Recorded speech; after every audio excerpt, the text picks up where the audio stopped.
Hi, this is Mike. I'm Shine from Arxis, and today what we're going to do is talk just real quickly about selecting data for your CECL model. And this is really important, especially because of COVID.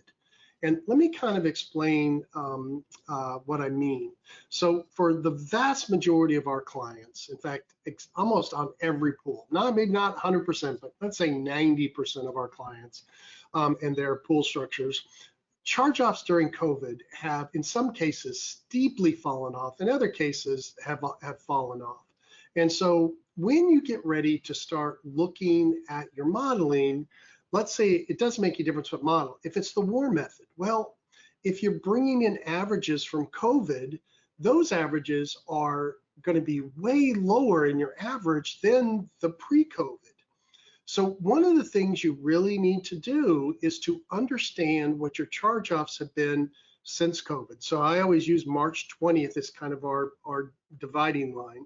March 20th forward, look at those loss rates and compare them to the loss rates previous.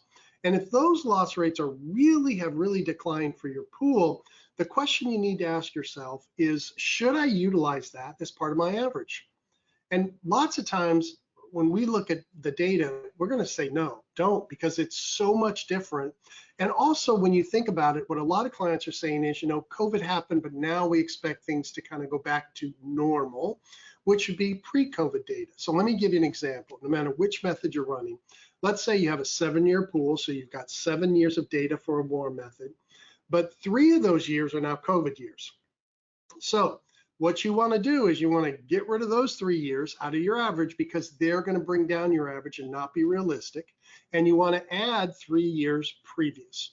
So yes, it means you need more data.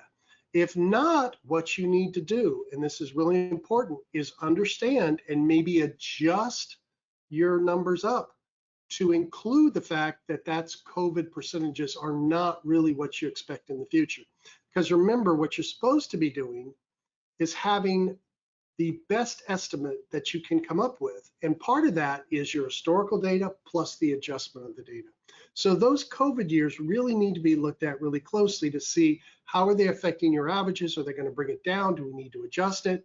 And at the same time, you may say, you know what?